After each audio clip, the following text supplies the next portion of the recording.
여러분 안녕하십니까? CJB 아침 뉴스입니다.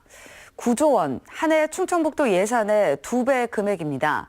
이런 큰 돈이 해마다 충북에서 다른 곳으로 빠져나가고 있습니다. 공공기관 지방 이전을 추진해도 근로자가 지방에 거주하는 걸 기피하면서 벌어지는 현상입니다. 홍우표 기자가 취재했습니다. 청주에서 직장 생활을 하고 있는 이모 씨는 1년 전 세종시로 이사를 갔습니다. 가장 큰 이유는 정주 여건입니다. 세종에서 청주 나오는 교통 인프라가 잘 돼 있고요. 또 좋은 게 주거가 쾌적했습니다. 교육 인프라가 대단히 잘 돼 있어서.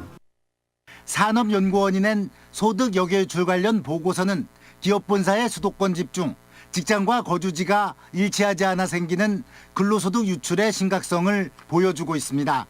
충남이 24조 원, 충북도 9조 7천억 원이 빠져나갔습니다. 유출 비중을 따져보면 상황은 더 심각해서 지역 내 총생산의 18.4%를 차지했습니다. 이를 완화하는 단기 대책으로는 지역 화폐 발행, 기업 본사 지역 유치 등이 꼽히고 있습니다. 그리고 장기적으로는 정주 여건 개선이 첫 번째로 필요할 것 같고요.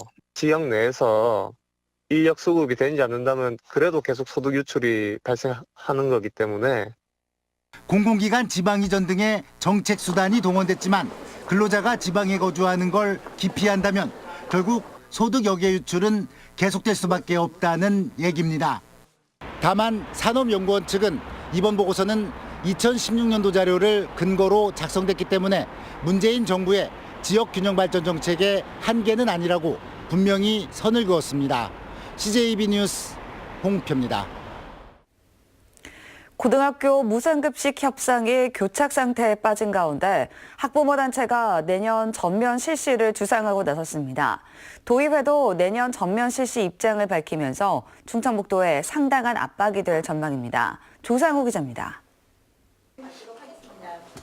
충북 학교 학부모 연합회는 내년부터 도내 모든 지역 전체 학년에 고등학교 무상급식을 실시할 것을 촉구했습니다. 보다 적극적으로 협상하라. 협상하라. 협상하라. 고교 무상급식 확대는 이시종 지사와 김병우 교육감의 지방선거 공약입니다. 도교육청은 초중 특수학교에 적용하는 현행 분담 비율을 적용해 내년 고교 무상급식 예산 461억 원을 편성했지만 충청북도는 지자체 부담 경감을 요구하며 예년 예산을 한 푼도 편성하지 않았습니다. 학부모들은 충북보다 재정 자립도가 훨씬 낮은 지역도 고교 무상급식을 전면 실시하고 있다며 이시종 지사를 강력 성토했습니다. 우리는 이시종 지사에게 묻지 않을 수 없다. 이시종 지사는 재정이 없어서 못하는 것인가? 교육 투자 의지가 없어서 안 하는 것인가? 이런 가운데 도의회 교육위원회가 고교 무상급식은 내년에 전면 실시돼야 한다며 조속한 협상 타결을 주문했습니다. 충청북도 모든 지역의 모든 학생들이 고교 학생들이 전면 시행하는 부분으로 교육위원회에서는 의견을 모으고 이번에 당초 예산에 올라온 예산을 100% 통과시킬 예정입니다. 예산 미편성으로 도교육청의 불편한 심기를 드러낸 이시종 지사와 공은 없이 부담만 큰 한범덕 청주시장의 입장이 고교 무상급식의 가장 큰 변수입니다. CJB 뉴스 조상호입니다. 충북 지역 특성화고 특별 전형 원서 접수를 마감한 결과 전체 22개 교 가운데 9개 교가 정원을 채우지 못했습니다. 보은정보고는 지원자가 단 한 명도 없었으며 제천 디지털 전자고와 증평공업고는 각각 53명과 33명이 미달했습니다. 충북도 교육청은 지난해 특성화고 대규모 미달 사태를 고려해 2019학년도 모집 정원은 전년보다 278명 줄였지만 기피 현상은 여전한 것으로 나타났습니다. 충북도 내 3가구 가운데 1가구는 1인 가구인 것으로 나타났습니다. 충청지방통계청에 따르면 지난해 도내 1인 가구 수는 19만 5천 가구로 전체 가구 수의 31%를 차지했습니다. 반면에 4인 가구는 15%인 9만 7천 가구로 1인 가구의 절반에 불과했습니다. 또한 지난해 도내 거처 종류별 가구 수는 아파트가 29만 5천 가구로 전체의 46%를 차지했습니다. 지난 23일 새벽 청주에서는 차량 한 대가 중앙분리대를 들이받는 음주 사고가 발생했는데요. 뒷좌석에 20대 여성이 타고 있었지만 사고 7시간이 지나서야 견인차 운전기사에 의해 병원에 옮겨졌습니다. 김기수 기자가 취재했습니다. 차량 한 대가 속도를 올려 빠르게 질주합니다. 하지만 순간적으로 방향을 잃더니 중앙분리대에 그대로 부딪힙니다. 지난 23일 새벽 6시쯤 청주시 오창읍의 한 도로에서 26살 김모 씨가 만취 상태로 운전을 하다 사고가 난 겁니다. 중앙분리대를 들이받은 차량은 반대편 차선까지 튕겨나온 뒤에야 멈춰섰습니다. 차 한 대가 앞에 가지고 뭐 역방향으로 있었지. 이쪽에 있더라고 차가 앰뷸런스하고. 현장에 출동한 경찰과 소방은 운전자와 조수석에 타고 있던 동승자만 후송했습니다. 뒷자리에 20대 여성이 부상을 입은 채 남겨져 있었지만 이를 미처 발견하지 못했습니다. 이 여성은 사고 발생 후 7시간이 지난 오후 1시 30분쯤 견인차 기사에게 발견돼 병원으로 옮겨졌습니다. 현장에 출동한 경찰과 소방 모두 동승 인원이 2명뿐이라 했던 만취 운전자의 말만 믿은 겁니다. 세심하게, 꼼꼼하게 이렇게 운전자가 이렇게 얘기하더라도 이렇게 좀 주변을 확인하고 이렇게 했으면 좋았습니다. 뒤늦게 병원으로 옮겨진 20대 여성은 척수 부분을 크게 다쳐 사경을 헤매고 있습니다. CJB 뉴스 김기수입니다. 20년 전 제천에서 발생한 래퍼 마이크로닷 부모의 사기 의혹과 관련해 피해자가 경찰에 고소장을 제출했습니다. 논란 이후 첫 사례로 고소가 이어질 것으로 보입니다. 이태현 기자입니다. 한 남성이 고소장을 들고 경찰서에 들어섭니다. 지난 1998년 마이크로닷의 아버지인 신모 씨에게 사기를 당했다는 장모 씨로 장 씨는 당시 사료대금을 포함해 1억 7천여만 원을 받지 못했다고 주장합니다. 저희 어머님 그 일로 해서 돌아가시고 아버님 지금 아픕니다. 저도 사료대금하면서 지금까지 그 채무를 갖고 있어요.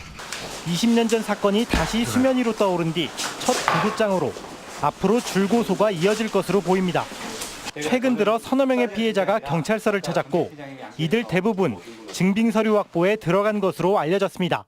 싸움은 5일이 좀 넘는 것 같고 개인별로 따져보니까 안 되는 것 같고 하는데 추가적인 고소가 들어오면 그것도 같이 해야지.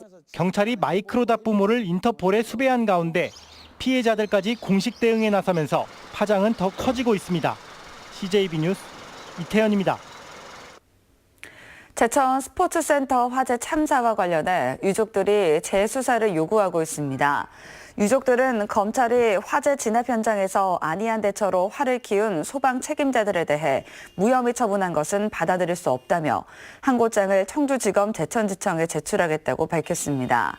청주지검 제천지청은 지난달 업무상 과실치사 혐의로 입건된 이상민 전 제천소방서장과 김종희 전 지휘조사팀장에 대해 혐의 없음으로 불기소 처분했습니다. 더불어민주당 충북도당은 지난 6.13 지방선거 진천군수 선거 과정에서 가짜뉴스 정치 공작 의혹이 제기된다며 검찰에 철저한 수사를 촉구했습니다. 민주당이 주장하는 가짜뉴스 정치 공작은 지난 2016년 진천군수 재선거 당시 송기섭 후보 측이 특정인으로부터 5천만 원을 받았다는 가짜뉴스로 이 거짓 정보를 김종필 후보 측이 인터넷 매체에 흘려 기사가 작성되도록 했다는 내용입니다. 검찰은 이와 관련해 최근 김종필 전 후보와 선거기획사 대표의 사무실 등을 압수수색했습니다. 요즘 거리에 낙엽을 보면서 늦가을 정취를 느끼는 시민들이 많을 겁니다. 그런데 이런 낭만적 시각과 달리 낙엽을 어떻게 처리할지를 놓고 환경단체와 청주시 사이에 때 아닌 논쟁이 벌어졌습니다. 구준회 기자가 전해드립니다.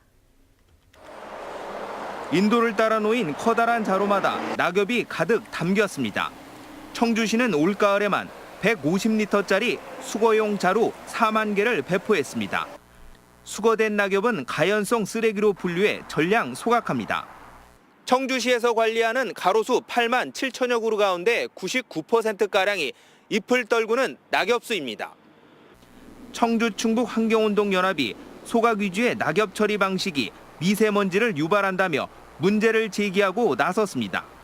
낙엽을 수매해 저소득층을 돕고 친환경 퇴비를 만드는 제천시의 사례처럼 재활용 방안을 찾으라고 촉구합니다. 소각량을 늘리는 어떤 그런 활동보다는 줄이는 대안으로 낙엽을 다시 재활용할 수 있는 것들을 좀 고민해 봐야 되지 않나라는. 청주시는 평소보다 소각량이 많아진 만큼 미세먼지도 늘겠지만 환경에는 영향이 없다는 입장입니다. 소각장으로 정상 반입돼서 그 미세먼지 환경 기준 이내로 적합하게 처리되고 있습니다. 또 산림에 있는 낙엽을 재활용하는 제천시와는 상황이 다르다고 설명합니다. 저희 가로수 같은 경우는 소독을 하고 있어서 또 퇴비하기가 힘들고 또 낙엽이랑 이물질이 같이 들어가기 때문에 그 분리하는 작업이 난해하거든요. 길가에 나뒹구는 낙엽이 쓰레기인지 자원인지를 놓고 때 아닌 낙엽 논쟁이 벌어지고 있습니다. CJB 뉴스 구준혜입니다.